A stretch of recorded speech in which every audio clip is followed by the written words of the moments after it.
자, 반갑습니다. 12월 21일 수요일 마감 시황 브리핑 한번 시작해 보도록 하겠습니다. 자, 금일 국내 증시의 움직임부터 한번 살펴보도록 할게요. 국내 증시 현재 코스피 같은 경우는 상승 종목 495개, 하락 종목 약 365개, 코스닥은 상승 종목 640여 개, 하락 종목 777개입니다. 자, 수급을 먼저 살펴보도록 할게요. 코스피와 코스닥 모두 양거래소 개인의 매도세가 나와줬으며 기관의 순매수세가 이어진 모습입니다. 그러한 가운데 외인의 순매도세가 코스피 같은 경우는 코스닥은 외인의 순매수세가 이어진 상황입니다. 외인의 순매도세가 나와준 모습으로 비차익 순매수 역시 매도세가 이어졌으며 그로 인한 증시의 하방 압력을 키워간 모습입니다. 코스피 같은 경우는 금일 마이너스 0.19%, 코스닥은 플러스 0.37%로 약 다소 혼조세 모습이 이어진 하루였습니다. 자, 금일 좀 자세히 살펴보도록 하겠습니다. 원달러 환율부터 살펴볼게요. 환율 같은 경우는 금일도 또 추가적인 약세가 나와주면서 1285원까지 내려앉은 모습입니다. 여전히 고점이긴 하지만 1285원까지 내려온 환율 눈여겨볼 만하죠. 환율이 이렇게까지 내려오고 있다는 것은 외인의 추후 매수세가 또 전환될 수 있다, 그렇게 말씀드릴 수 있겠습니다. 자, 하지만 외인의 매수세가 본격적으로 나오지 않는 이유가 뭔가요? 제가 말씀드렸죠. 첫 번째로는 대주주 양도세 관련 이슈가 있다고 했어요. 연말만 되면은 대주주 양도세 관련 이슈와 함께 개인의 강한 매도 현상이 나와줄 것이고, 지금 매수하지 않아도 어차피 연말 되면 알아서 물량이 나올 텐데 외인 입장에서는 급하게 매수할 이유가 없는 거겠죠. 그렇기 때문에 외인 매수세가 다소 안 나와주고 있는 현상이 이어지고 있다. 외인의 매수세는 연말 대주주 양도세 관련 개인의 매물이 출해된다면은 충분히 나와줄 수 있는 상황이라고 판단이 됩니다. 자, 금일 코스피와 코스닥 모두 분봉으로 한번 살펴보도록 하겠습니다. 네, 분봉을 보시면 다소 혼조세 양상이 이어졌으나 결국엔 장 후반으로 갈수록 밀리는 모습이 포착되었습니다. 그쵸?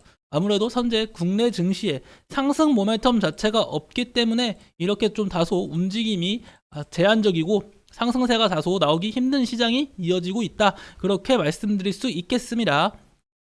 자, 그리고 제가 오늘 말씀드릴 만한 내용 중 하나, 제가 방송 제목에서도 썼습니다.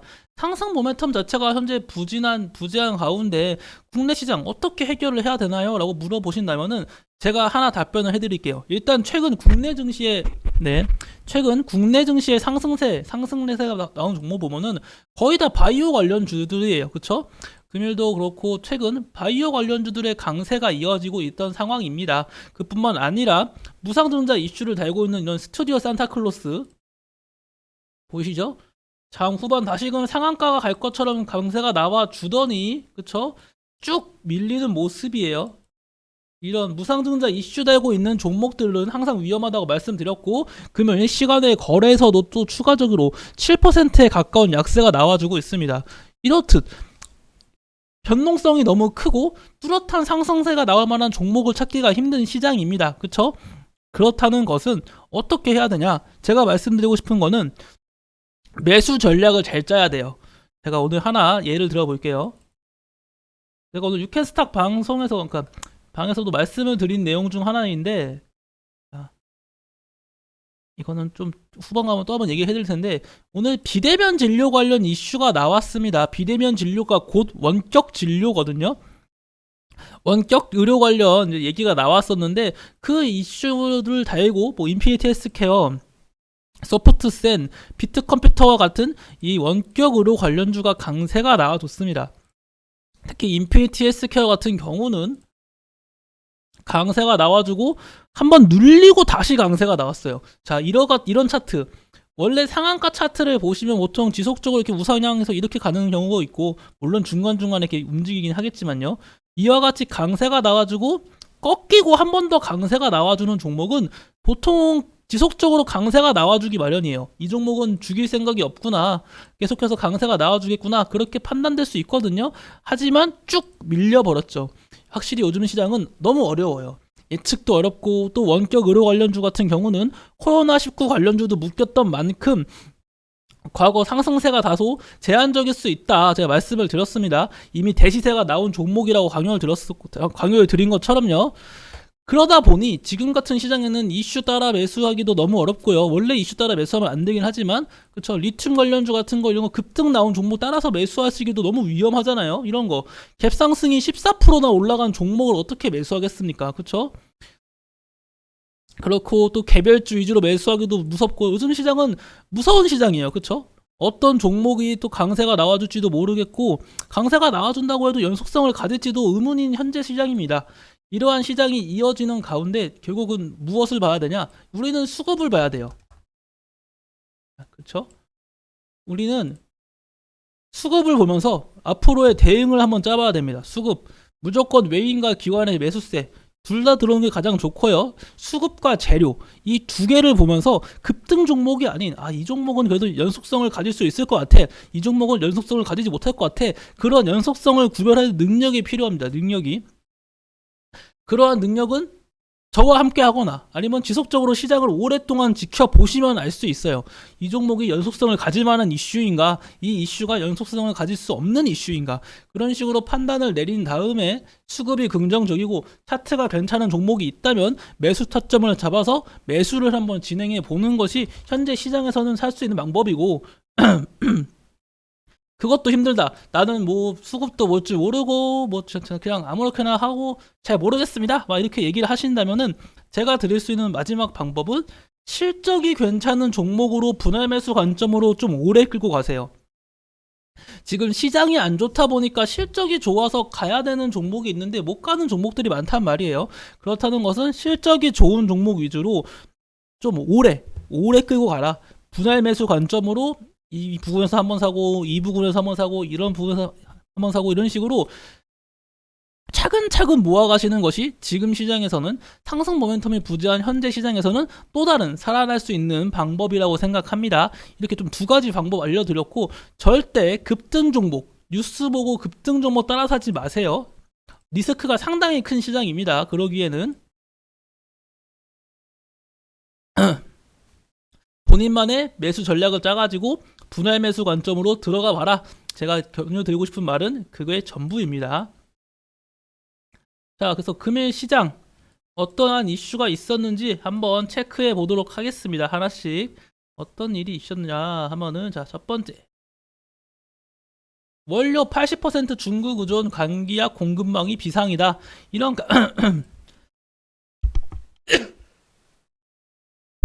네, 이와 같은 이렇게 원료 의존 80%가 중국에 의존되고 있고, 이 중국 의존도가 심하다. 그쵸?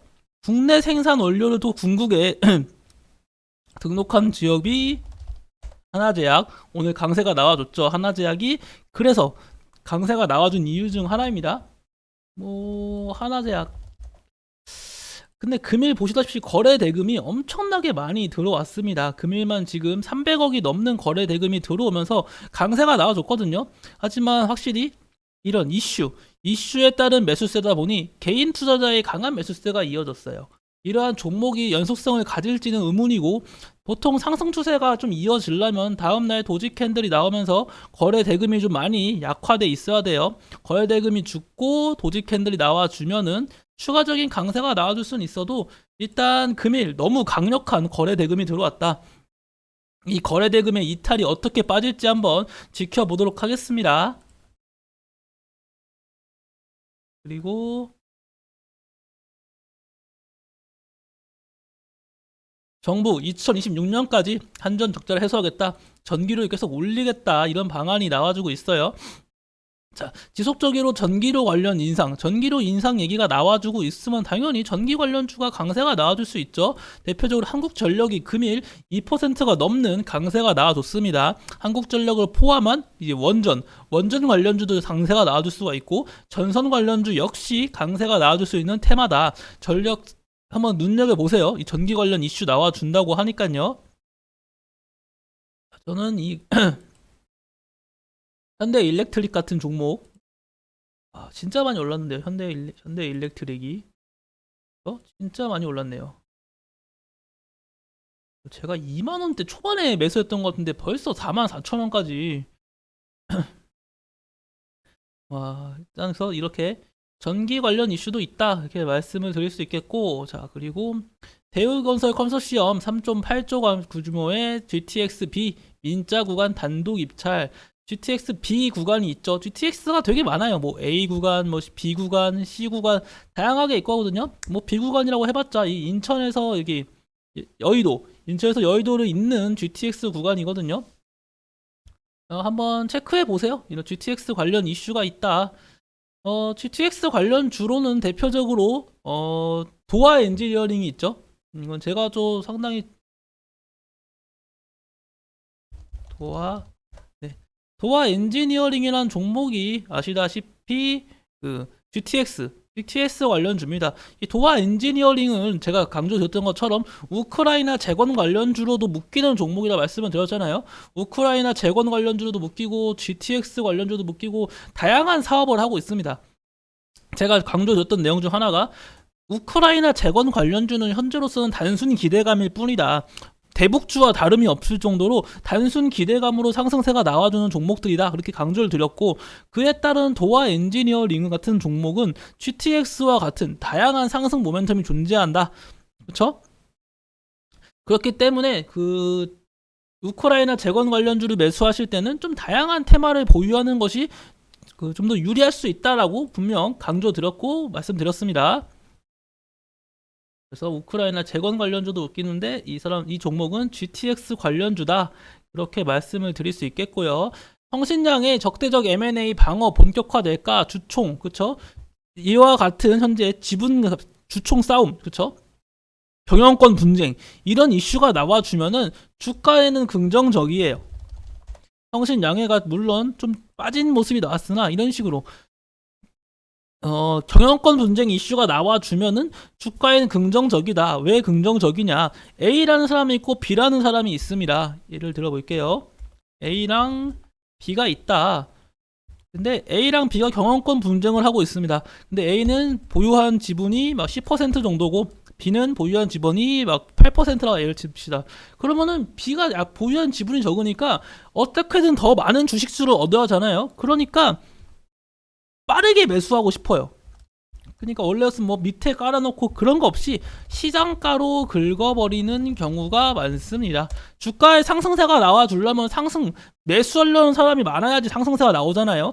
그렇다는 것 자체가 이런 식으로 시장가로 긁어서 막 B의 지분이 11%가 됐어요. 그럼 이제 A가 불리하니까 A도 매수하려고 이런 식으로 서로 매수하려고 하고 이런 식으로 선순환이 늘어나면은 내가 갖고 있는 주식의 값어치가 올라가잖아요. 그렇기 때문에 이러한 말씀드리는 것처럼 경영권 분쟁 관련 이슈가 나와주면은 충분히 강세가 나와준다.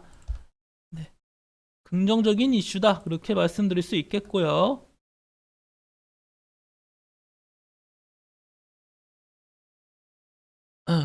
자, 그리고 유승민 국민의힘 당대표가 또 적합도 1위를 했다. 이런 얘기가 나와줬습니다. 하지만 국민의힘 내부 내에서는 나경원 저번에 전 의원이 현재 1등입니다. 근데 국민의힘은 현재 투표 방식을 바꿨잖아요. 당내 투표 100%로 바꿨습니다. 그렇기 때문에 유승민 관련주가 이러한 이슈에 강세가 나와주기는 힘들 거라고 저는 생각을 하고 있습니다. 3일기업 공사, 대신정보통신 이러한 종목들이 대표적인 유승민 전 의원 관련주로 묶이는 종목들이거든요. 왜냐하면은 다시 한번 기억하세요.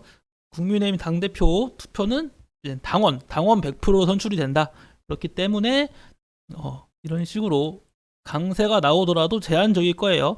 제목만 보고 매수하시면은 정말 크게 물렸을 거죠. 이런 종목들 정말 주의하셔야 됩니다. 그리고 오늘 말씀드릴 만한 내용. 달 궤도선 다누리 달 임무 궤도 2차 진입 기동 수행을 한다. 다누리가 이번에 달 임무 궤도에 좀 2차 진입해가지고 이제 임무를 수행한다. 이런 얘기가 나와주고 있거든요. 자, 이런 얘기가 나와주면 당연히 국내 항공우주 관련주 긍정적일 수밖에 없죠. AP 위성이라든지 세트랙 I 같은 종목들 충분히 긍정적인 종목입니다. 캔코아 에어로스페이스 이런 식으로 한국 항공우주, 항공 관련주도 체크를 해봐야 되고요. 자, 논알코올 시장 더 커진다. 주류업계 경쟁 구도 후끈 이런 얘기도 있고 또 코카콜라 콜라의 가격이 올라간다고 하잖아요.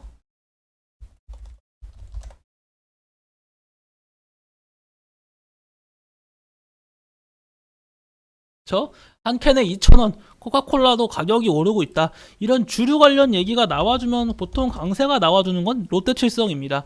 금일 롯데칠성 큰 폭의 상승세가 나와줬죠. 제가 그리고 어제도 말씀드렸을 거예요. 이런 주류 관련 이슈가 나와주면은 이렇게 롯데칠성과 같은 주류업과의 관련주가 강세가 나와준다. 뭐 좀 더 멀리 보면 뭐 MH 에탄올 이거는 사실상 주류 관련주로도 보긴 하지만 과거 강세가 나왔을 때는 그겁니다. 그 손소독제 기억하시죠? 손소독제 관련 이슈로도 강세가 나왔었고 아무튼 이게 에탄올 관련주이기 때문에 주류업 관련 맥주나 이런 얘기가 나와주면은 충분히 강세가 나와주는 종목 중 하나다. 그렇게 알고 계시면 좋을 것 같습니다. 네, 자, 그래서 오늘 말씀드릴 만한 내용은 거의 다 말씀을 드렸고, 오늘도 역시나 좀 개별주 위주의 강세가 이어졌습니다. 개별주 위주의 강세가 이어진 가운데 위아래로 크게 요동치는 종목들이 많았거든요. 스튜디오 산타클로스나 아까 말씀드린 것처럼요. 물론 상한가가 도달한 종목도 있었으나 이런 식으로 하이드로 리튬과 같이 금일 증시가 확실히 위아래로 크게 요동치는 하루였다. 그렇기 때문에 더더욱 투자에 주의하시길 권유드리겠습니다. 뇌동 매매는 언제나 위험하다는 거 기억하신 다음에 투자하시길 바랄게요. 자, 제가 오늘 준비한 내용은 여기서 마무리 짓겠고 오늘도 고생 많으셨습니다. 저는 내일 아침에 다시 한번 아침 시황 브리핑으로 찾아뵙도록 하겠습니다. 감사합니다.